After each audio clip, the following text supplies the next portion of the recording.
I'm Leonard Riggs, and this is my podcast from my head to your ears. And today I'm going to talk about afternoon TV. Do you remember the shows you used to rush home to see after school? I was thinking about it. It was kind of a special time growing up. Early on, afternoon television was kind of strange because we only had three or four channels. And then we got cable, and it changed everything. So anyway, I'm going to take a break, and when I come back, I'll be talking about the afternoon television shows that I love to watch. And I'll be right back. I'm Linda Riggs. This is my podcast, From My Head to Your Ears.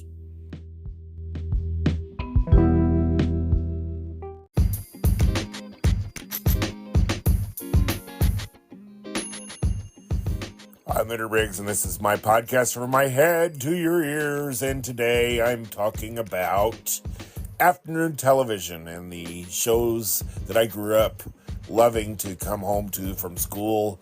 And early on, we only had, 4 television stations available. When I'm talking early on, I'm talking pre-1976, before cable television came to my area in Southern Illinois. Mostly afternoon TV consisted of a movie on Channel 3, which is an ABC affiliate, WSIL, Soul Train, which we could watch until my dad got home from work, and he would say, turn that off. That old crazy rock and roll, he didn't like it at all. Loved Soul Train. That was my early introduction to soul music. That and my sister Lori and her Aretha Franklin and Supremes records. That's kind of where I got my start of my love of soul music. Anyway, there was that, and there was, of course, PBS, which showed Mr. Rogers and the afternoon viewing of Sesame Street, which I watched earlier before I went into school. But Mr. Rogers, I'd always watch in the afternoon.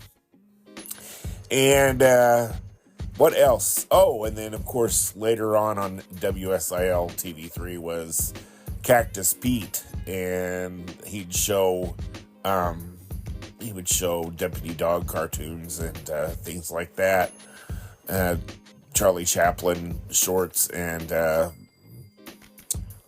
Charlie Chaplin and the R Gang shorts, and R Gang, which is also the Little Rascals, but we mostly saw the R Gang shorts, and that's where I saw all that, and that was a lot of fun. And of course, you don't know any better when that's all you've got. That's what you look forward to. Cactus Pete was awesome, and later on he was replaced by Uncle Briggs, the Uncle Briggs Show, which was legendary in Southern Illinois. Both of which were, but I think Uncle Briggs really. Briggs Gordon was the name of the guy that did the afternoon TV show around here, and I think he's a legend as Briggs Gordon and as Uncle Briggs. He later went into radio and was on radio for a while before he passed away.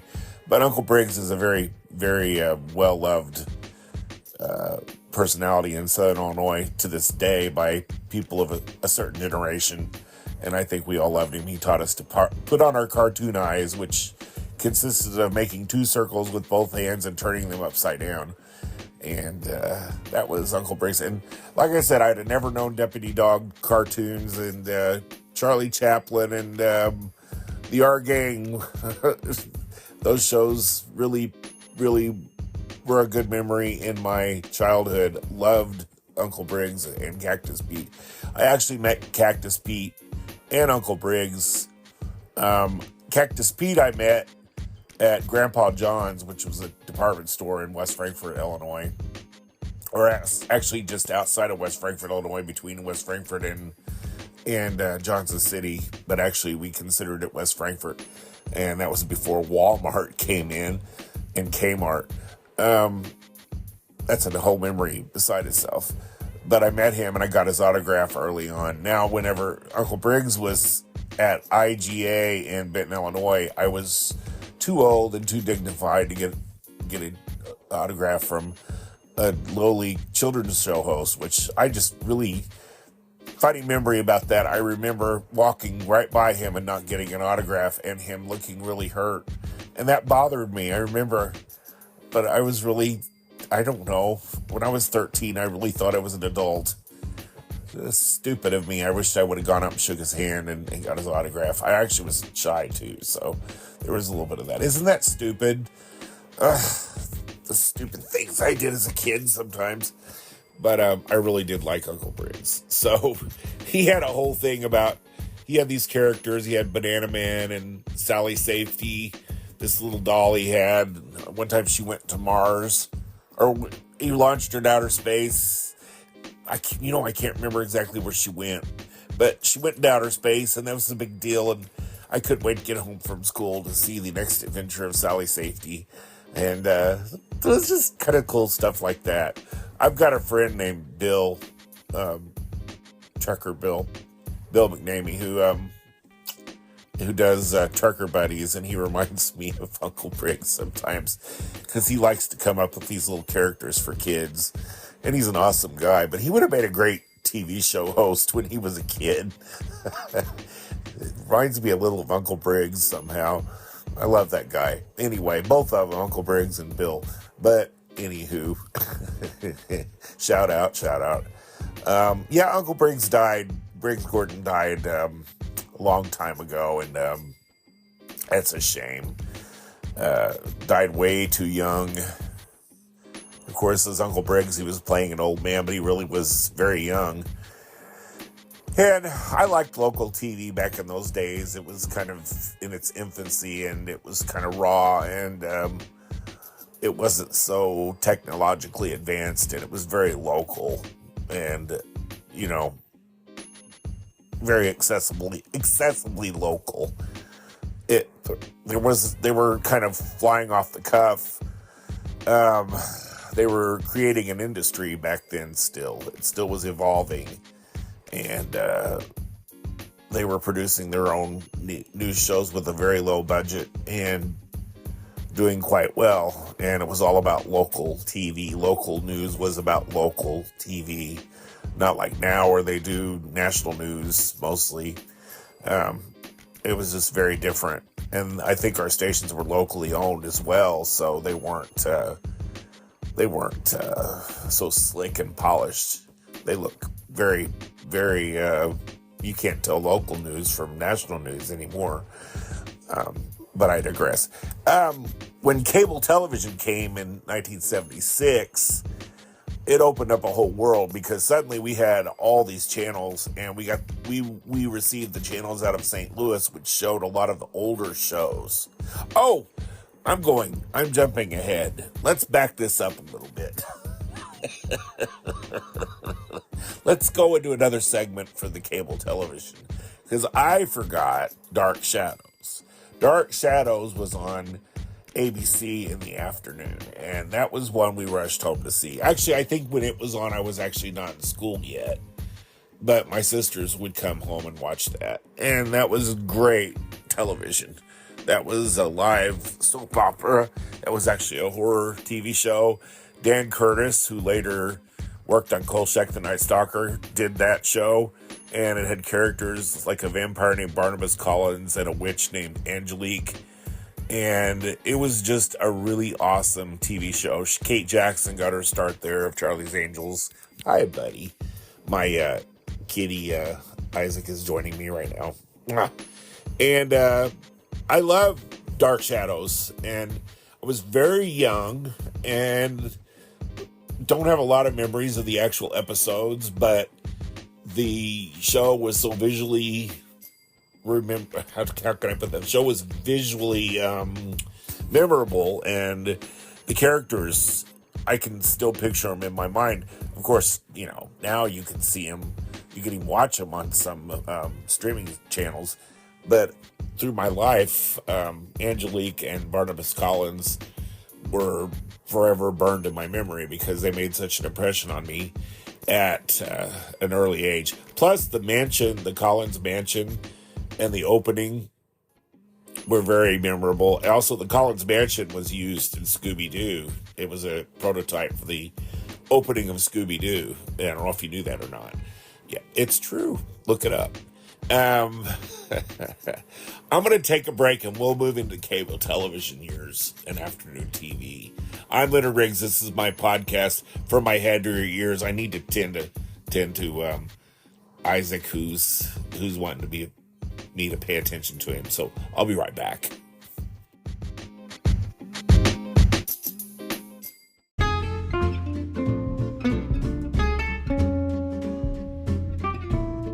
I'm Leonard Riggs, and this is my podcast from my head to your ears, and I'm talking about afternoon television when I was growing up and the shows I loved to rush home to see on afternoon television. And I was talking about the early 70s before cable television, and of course my choices were limited.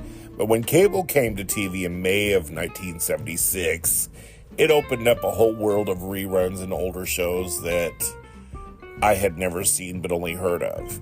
And it was great timing as summer vacation came along, and I got to watch, in the afternoon, I got to watch the Mickey Mouse Club from the 1950s, 60s, early 60s, whatever that was. Superman, Batman, all kinds of shows that I never got to see before, but finally got to watch. And the shows I immediately were attracted to were the Mickey Mouse Club. And I thought it was a new show. I was so dumb. How could I not know that was a rerun? But all the naivety of being a child, right? I really thought that they were new shows until I saw a reunion of the Mickey Mouse Club and realized they were all just about middle-aged. How stupid is that, right? But I did love it, and Annette Funicello was an early favorite of mine. And my favorite segment of the Mickey Mouse Club was the Hardy Boys shorts with Tim Kirk and Michael Considine. And I loved that. And they had the mystery of the gold doubloons. I can't remember the actual shorts. I actually have somewhere in my collection a special edition of those shorts alone, because they were so memorable, where they were trying to find a treasure in this old house. And oh God, I just rushed home to see this serial every day. And well, they didn't show it all the time. I think they showed it once a week. But I'd still rush home to see. They had several serials going on, but that was my favorite. And I love the Mickey Mouse Club. Loved it. I actually got a Mickey Mouse hat. There's a picture of me on my Facebook somewhere of me in that Mickey Mouse hat. I became a huge Mickey Mouse Club fan. And in a side note there, they did revive the Mickey Mouse Club in 1976, I think. And it actually starred Lisa Whelchel of Facts of Life was one of the Mouseketeers. So, and I think a couple of others. I think one of her co-stars in the early first season of Facts of Life, Julie, I don't remember her name. She became a news anchor on KPLR later. She's from St. Louis area. Julie, anyway, I'll have to look that up and come back with you for that one. But anyway, that was the new Mickey Mouse Club in 1976. But it didn't it didn't last long, and it was not as good as the original Mickey Mouse Club. But I watched that and The Adventures of Superman with George Reeves, and all kinds of shows were shown. The Brady Bunch, stuff I'd love to see, and it was getting to see again. Cable television was awesome, and it made my afternoons growing up awesome. And I really didn't watch a lot of cartoons, to be honest with you, not in the afternoon. It was mostly live action shows like Superman and Batman and the Mickey Mouse Club. But I still watched Uncle Briggs clear up until the 80s. And those shows were always amazing. And at one point they showed Star Trek in the afternoon, which was my favorite, because I think Channel 30 showed Star Trek and Space 1999. I think I've talked about that before, in the afternoon on Saturdays, but at one point they showed it during the week 5 days a week, and I was like in heaven during that time because I love Star Trek. 76 is when I became a huge Star Trek fan because of Katie and LTV 30 in St. Louis, which was my favorite station ever. Got to see not only in the afternoon, but all the time. Early in the morning, they showed Ultraman and stuff like that. So before school, I got to watch Ultraman, which was a Japanese TV show. A great TV show with all these wacky monsters. But moving along all the way up into high school, WSIU, our local TV PBS station, acquired the rights to Doctor Who, which they showed after school. And the first episodes of Doctor Who I got to see were with Tom Baker, and that show just immediately, I fell in love with it. Absolutely huge fan of that show. Loved watching it every afternoon. Of course, it was kind of serialized, so, you know, they would have a 5-part episode and leave you with a cliffhanger. And it's not in the format that it is now, which, you know, it's an hour-long, more adult, better special effects. But the early years of Doctor Who, it was a children's show. So, but I kind of like that cheesiness, and Tom Baker is my all-time favorite Doctor Who. Of course, after a while, they did show the Peter Davison shows, and I think after that, then it faded away. But then they went and started showing the John Pertwee episodes and those episodes from before Doctor Who. I really like John Pertwee as well. And if I'm mispronouncing names, that's just the way I am, and I apologize. I think I've mispronounced some names my whole life. I am my father's son. My dad would mispronounce stuff and say, oh, it's because my back teeth are out. So I just mispronounce names because I'm misinformed. So, which is not a good thing. It's not being a good podcaster because I can research this before I go on air with stuff. But I happen to be laying here and decided on this topic out of nowhere, which I've been looking for inspiration and have been having trouble lately. But I was thinking about, it's 4:00 in the afternoon when I'm recording this, and I thought I used to be watching some great TV show. I don't think afternoon TV is that great anymore. But back when I was growing up, there was all kinds of stuff. And as I grew older, Doctor Who was my favorite, like I said, and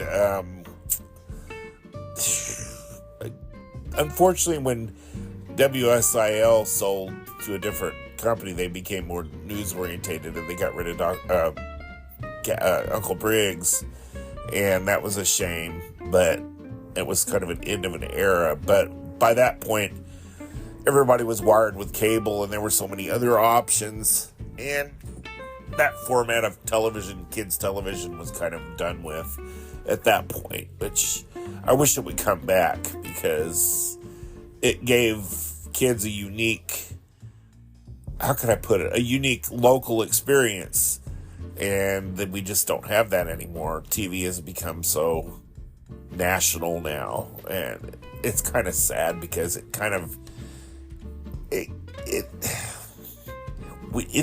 neat to have an identity of your own in where you grew up. You know, things are so one experience for everybody now, whereas we used to have things that only people in our area would experience, and it kind of like you said, gave you a local flavor. But that's okay. I mean, it just progress, and sometimes it's not always a good thing, I don't think, but that's just the way it is. And I wouldn't give away my childhood experiences for anything. Even though we had only local stations, we made the best of it. And like I said, it gave us some unique experiences. I did like our local news, though. That was kind of an early like of mine. I loved watching her local news. Like I said, it was cool to get on the local news every now and then. They'd have a human experience story, and maybe someone you knew got on there, and it was always so amazing to get on television. My neighbor Roy Baxley was on television twice. Once on, I think both times on WPSD. One time with Sam Burridge, and one time with another reporter, I don't remember. That was a time I actually got to experience personally because he invited us all to come over, and I was in the background. I think I talked about that experience in another podcast. But I thought I was making my huge television debut because I thought, I was standing right behind Mr. Baxley while he played his guitar. I digress. Mr. Baxley was a local beekeeper who was also a magician and a very good classical guitarist, and he was kind of well known in our area, and he lived right next door to me, and where he had his bee barn, where he made the locally famous Roy Baxley honey, which is now a home for somebody. They fixed it up, but he was a human interest story that was so interesting that he was on Channel 6 twice, and I have a news article from the first appearance, but unfortunately it was pre-VCR, so I don't have his appearance with Sam Burridge. Sam Burridge also was a local TV legend. I used to do a website called, it's still up, but it won't be up after this year. I don't remember what I called it anymore. Oh, that's crazy. This is my own page, but I did one on the morning personalities or the reporters of Southern Illinois. He's on that one, but there was one that was WPSD Early Risers Club, and there was also Television Legends or something to that effect where I featured Mr. Burridge. He was a local TV idol of mine, and I'm sorry that I wasn't home. I think he did that interview while I was at school with Mr. Baxley, so I wasn't on that second appearance with Mr. Baxley. But Mr. Baxley was quite a character, and he was on my afternoon television watching list too when he was on channels WPSD. Did I say WSIL? WPSD TV in Paducah. That's another one of my all-time favorites. We had 3 stations that were local. We still do. WPSD, KFVS, Channel 12, and WSIL TV in Carterville now. It wasn't Harrisburg. And then we had our PBS station, WSIU, out of Carbondale, Illinois, at the college at Southern Illinois University. And all had very distinctive television personalities that we all remember growing up. KFVS had Mike Shane and Don McNeely and Bob Edwards and people like that. And then WSIL had, Bonnie Williams and Rod Severs and Jim Razor and Briggs Gordon, and like I said, Uncle Briggs, and all these people, Mark Kiesling, and sorry if I'm leaving anybody out. WPSD had Tom Butler, Sam Burridge, Ernie Williams, Lou Jeton, my buddy Mike Mallory, Jeanette Warwick, Suzanne Farmer, Bernd Peterson, all these people I really love. And actually, Sam Champion started at WPSD as a young reporter, anchor, believe it or not, years ago. And this was all part of my website that I used to have, all these people that used to be on local TV stations. Like I said, it's out there somewhere. It's under littersview.com. You can look it up on the internet. I don't update it anymore. I had some issues with the host that I used, and they kind of changed owners over the years, and now I can't even access it. So I did pay for another year of it. I got ripped off, actually. Not happy about it, but at least it's up there for people's viewing pleasure still, but I just can't update it, and it's kind of a shame. I wish someone would take I gladly hand over the torch to somebody that wouldn't keep that up and use the information that I had on there to update that site or maybe make it their own, because it was a labor of love of mine and I really enjoyed it because I just have such a love of local television in my area that I wish someone would maybe update it, upgrade it, and make it more visually stunning. By all means, I don't consider it my intellectual property. It would be a starting point because a lot of these people, we had a lot of guys that went on to famous things like, Jason Lindsay is the science guy. He's on the Today Show sometimes. He actually still is on WSIL occasionally. Great guy. Love that guy. And I don't say we're friends, but we have had an online communication. So he's just a really nice guy and loves children and loves to present science to TV. But anyway, I'm going to take a break and do some final thoughts about afternoon television. And I'm Leonard Riggs. This is my podcast, From My Head to Your Ears.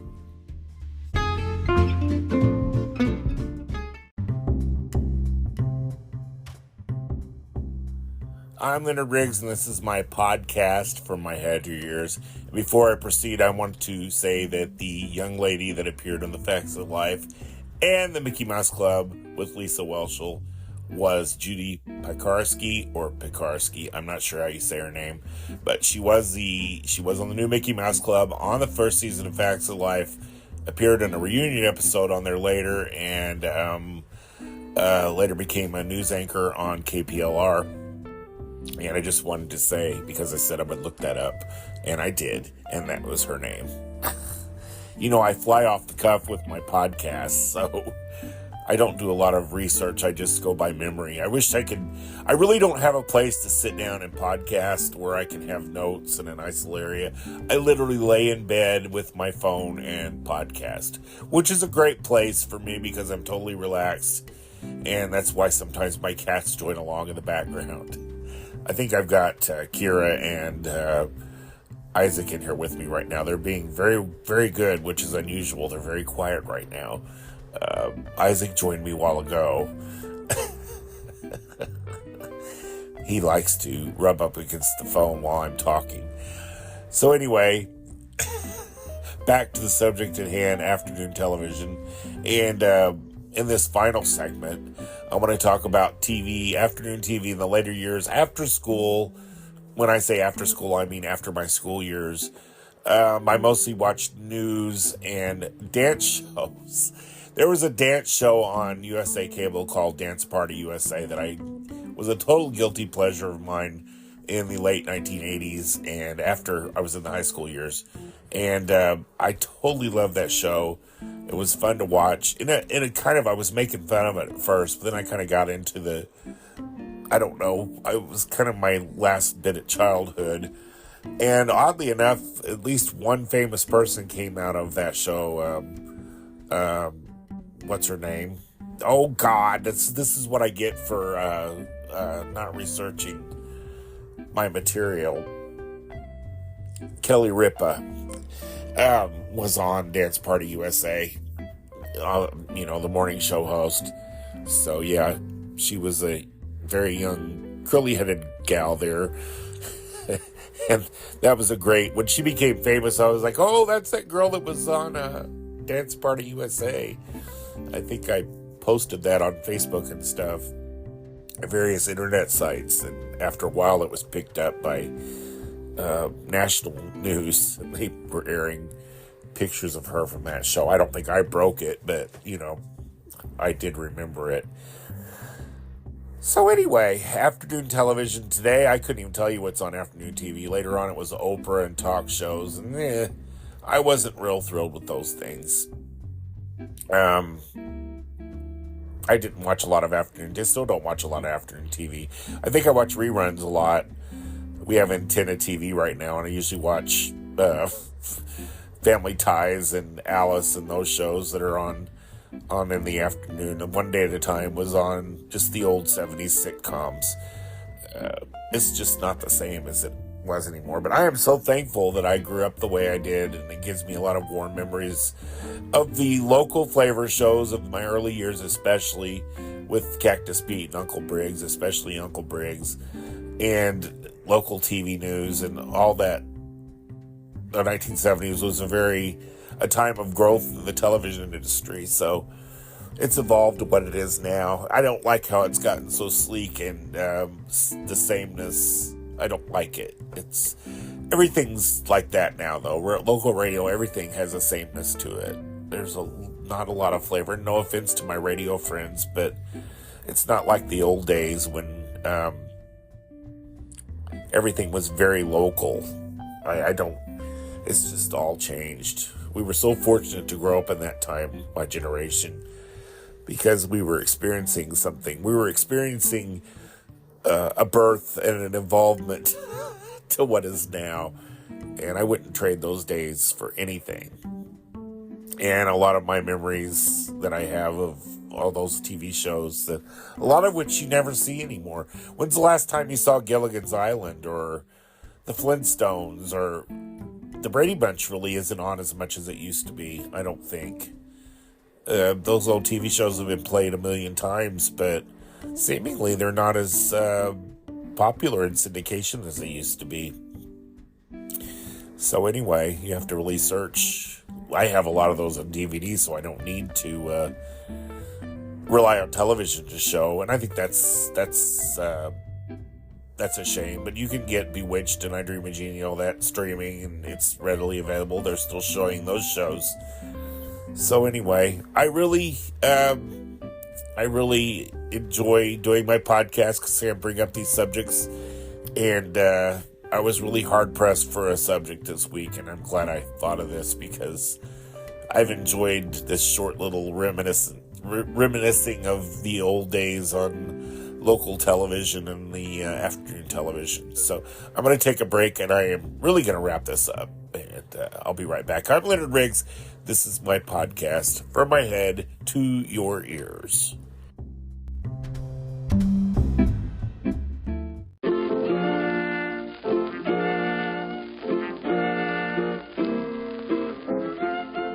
I'm Leonard Riggs, and this is my podcast, and I've been talking about my memories of the television I rushed home from school to see, and afternoon television, and I enjoyed doing this. It was kind of, I'm glad I thought of it. It was enjoyable to me to go over it. Sorry, it's a little short. I've been having some podcast block lately. It's kind of like writer's block. I couldn't think of a subject, and I was glad I thought of this because I've enjoyed talking about it for the last 30 minutes or whatever, close to. And I would like to say I love that you listen to my podcast. I love your positive feedback. And I'm glad you enjoy my podcast. There's a little bit of a question of the future of this podcast because Spotify is going to quit offering the recording tools. And they're going to a thing called Riverside, and I'm not real thrilled with it because I can't quite figure it out. But I've been fooling with it, and I hopefully will figure it out before the deadline of June. I'm just kind of irritated that they did this because I really love this app, and I love the simplicity of it. But I'm a smart man. I'll figure it out, hopefully, by then. I really don't have a studio or anything where I can record. I record from my bed, and that's why I like the simplicity of this, because I don't have room in my house, plus my cats kind of irritate me where I am when I try to record if I'm not recording in my room with the door shut. I've got 2 of them in here with me now, as I said, so they're being good. But anyway, I'm going to wrap this up, and thank you for listening. Hopefully I'll get back on my schedule here with my podcasting and bring you some more podcasts. I look forward to continuing this, and I'll figure it out. I'm not too worried. I'm a big boy. I can handle anything they throw at me. I learned that from my job at my real job. you have to roll with the punches and go with the changes and change right along with it. So that's just what you got to do. I'll figure it out. So thank you for listening. I'm Leonard Riggs. This is my podcast, From My Head to Your Ears, and I will see you next time, or I will talk to you next time. I won't see you. You know what I mean. Thanks for listening.